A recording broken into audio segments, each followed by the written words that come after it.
안녕하세요. 로엘의 이태우 대표 변호사입니다. 오늘은 이혼 소송에서 의뢰인들이 많이 물어보시는 질문들을 제가 한번 답변을 드려보겠습니다. 당연히 결혼 생활이 행복하면 제일 좋은데요. 이혼이란 게 갑자기 찾아오니까 궁금하신 부분들이 많이 있는데 대표적인 질문 중에 하나는 이혼 소송 기간이 얼마나 걸리냐 이런 질문들이 있습니다. 이혼 소송은 사실은 오래 걸리는 편입니다. 빠르게 끝난다고 하더라도 조정이 한 번에 잘 되면 3개월 만에 끝나는 경우들도 있지만 평균적으로는 뭐 8개월에서 10개월, 1년 정도는 보통 안내를 드리는 편입니다. 이혼 소송에서 시간이 오래 걸리는 이유는 재판에서 실제로 다툼이 많아서 그런 게 아니라 송달되는데 시간이 많이 걸려서 그렇습니다. 실제로 뭐 재산을 조회할 때 금융기관에 조회를 한 번 하면 회신 돌아오는데도 한두 달 이상씩 걸리기 때문에 토탈 하면 1년 정도 걸렸다 이런 얘기들을 많이 하는데 그것이 꼭 1년 내내 다툼이 많아서 그런 건 아니다 이렇게 아시면 좋을 것 같고요. 이혼 소송을 먼저 제기하는 사람이 유리하냐 이런 질문들도 많이 하시는데 반드시 그렇지는 않습니다. 다만 실무에서 일을 하다 보면 그래도 원고 측 소송이 조금 더 유리하다라는 생각이 좀 드는데요. 아무래도 원고 측이 소장이나 조정이혼 신청서를 접수할 때 본인들이 처음에 서면을 라이팅을 하기 때문에 본인한테 유리한 내용들을 보통 써서 상대방한테 송달을 합니다. 그럼 아무래도 상대방은 소장을 받고서 답변서를 써야 되는데 답변서를 약간 변명하듯이 쓰게 될 수밖에 없어요. 왜냐하면 소장에 어쨌든 프레임 자체를 원고한테 유리하게 만들어서 쓰니까 그 답변서를 쓰면서 이렇게 마음이 흡족하기는 쉽진 않죠. 그래서 저희 쪽에서는 원고 측 소송을 조금 더 권유하는 편이기는 합니다. 그렇다고 반드시 뭐 피고가 패소한다 이렇게 볼 수는 없고요. 제가 잘못을 했는데 이혼 소송이 가능하냐, 한마디로 내가 유책인데 뭐 예를 들면 제가 바람을 폈는데 이혼 소송이 가능하냐, 이거는 딱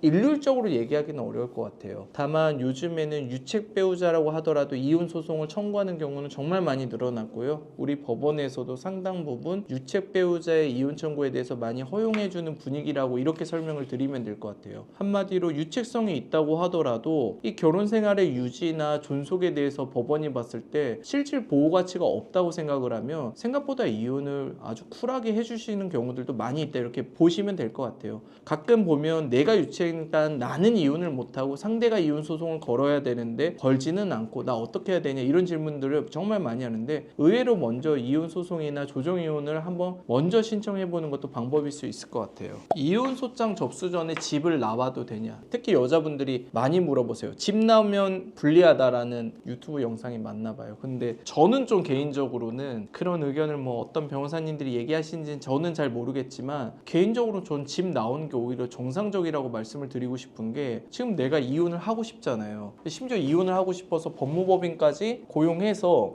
내 돈 주고 정말 변호사를 내돈내산해서 이혼을 하는데 집에 있는다? 집에 같이 살면서 이혼 소송을 한다? 오히려 좀 더 부자연스럽지 않을까요? 서울처럼 비싼 도시들은 워낙 집값이 비싸니까 서로 투명 인간 취급하면서 이혼 소송하는 경우들이 많이 있기는 해요. 그렇지만 여유가 된다. 예를 들면 뭐 여성분이 친정 부모님의 도움을 받을 수 있다 그러면 아이 데리고 친정 부모님 집에 가서 이혼 소송을 진행하는 경우들도 정말 많거든요. 집을 낳았다고 그래가지고 불리하다는 얘기는 아마도 이혼 사유에서 나오는 악의의 유기, 악의적으로 사람을 유기했다라는 그 조항 때문에 좀 헷갈려 하시는 것 같은데 사실 그 조항은 그 예전에 뭐 남편들이 처자식을 버리고 뭐 도망 나가고 그런 케이스들에 들어가는 부분인데 사실 요즘에는 악의의 유기라는 게 사실 저는 별로 없다 이렇게 말씀을 드리고 싶어요. 이혼 소장 전에 집을 나오셔도 된다. 소장 접수하면서 나오셔도 되고 먼저 나오신 다음에 접수하셔도 되고 그거는 개인의 환경적인 요소에 따라서 결정하시면 될 것 같습니다.